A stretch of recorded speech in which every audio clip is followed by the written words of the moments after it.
Guys, we have a great year ahead of us for gaming. If you felt like 2025 was a sleeper year, well, do I have a surprise for you. This year is going to be straight up banger, and if you're as excited as me for some great games, drop a like. Maybe if we're all good this year, this will be the year we finally get GTA 6. Although I'm not a GTA fan, so let's avoid that awkward subject before you click off the video. Now it's time to get nerdy.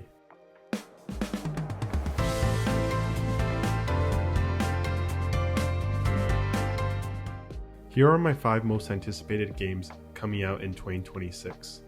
The first game is Wolverine. What can I even say about this game? The claws, the gore, the comic accurate suit. What else can a Marvel fan ask for?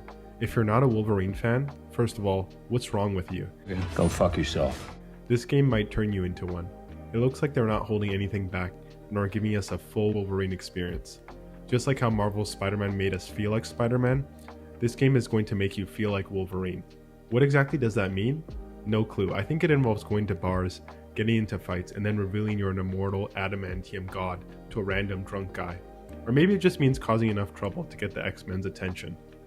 What I really love about what we've seen so far is that this game looks like it's sticking to the core of the character and focusing on Logan, what makes him tick and what motivates him.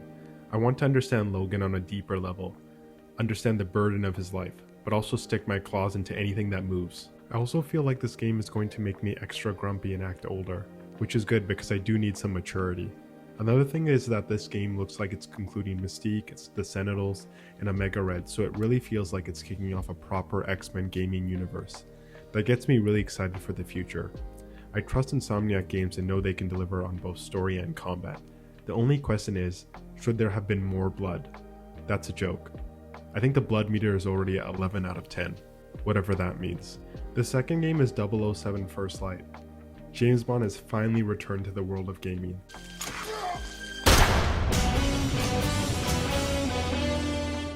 And what's really special about this one is that it isn't based on a movie tie-in.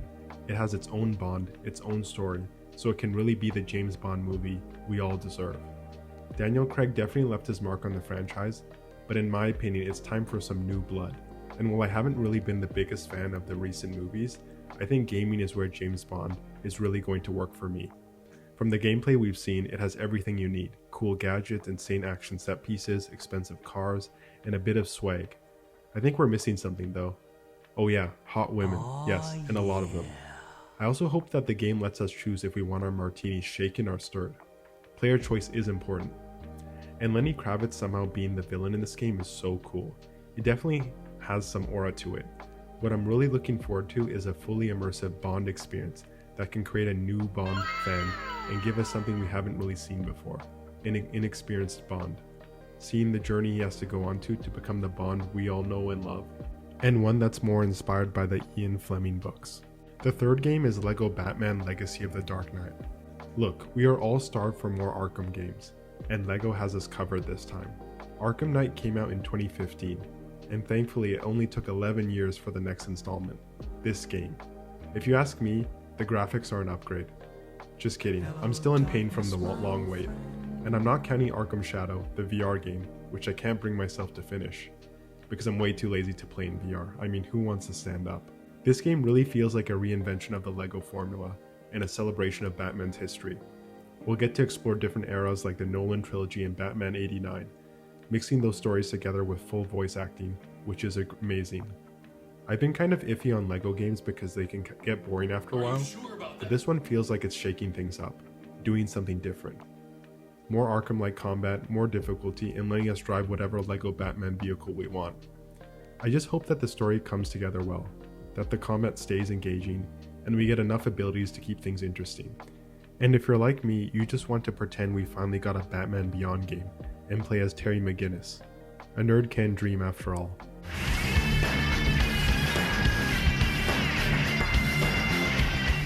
This might actually be my most anticipated game on this list. If you're enjoying this video, smash the like button and subscribe for more nerdy content. The fourth game is Gears of War E-Day.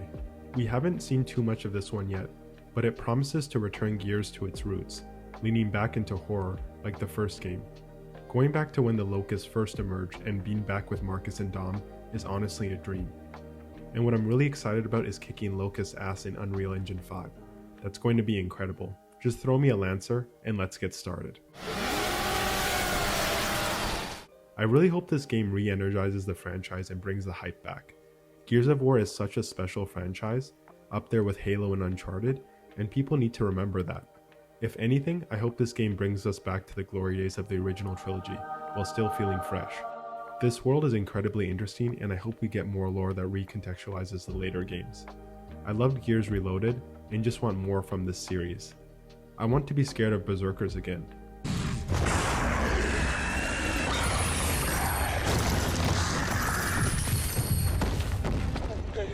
Get out of here! We gotta get fucking out of here, man! The last game is Marvel 1943, Rise of Hydra. I'm sure you forgot about this one just like me. What can I say about this game? Is it even coming out? I hope so. Playing as Captain America, Black Panther, and a few other characters in the Marvel Universe sounds amazing, and the fact that the story is the main focus is exactly what I want in a game. I want a different take on Captain America and Black Panther than the movies we've all seen in the MCU. I want to explore this 1943 setting and just really enjoy the world. What I'm hoping for most is a game we can look back on and say, it wasn't just a great superhero story, it was a great story in general. I really hope each hero has a fully fleshed out combat system that doesn't feel like resources were split too thin. I just want this game to deliver on its promise so badly of an interesting story, fresh takes on beloved characters, and insane set pieces, especially since the director of the Uncharted games, Amy Hennig, is working on it. Guys, please don't jinx this one. The Black Panther looks so cool in the trailer, cooler than even T'Challa. It has to come out. I mean, his grandpa is cooler than him. So those are my top 5 games. There are plenty more coming out that I didn't mention, but I think we can all agree that 2026 is shaping up to be a great year for gaming. It's going to be a banger when we look back on it. I promise you that. So what did you think of the gaming lineup for 2026? What is your most anticipated game? Let me know in the comments. And remember, I'm just another nerd. Stay nerdy out there.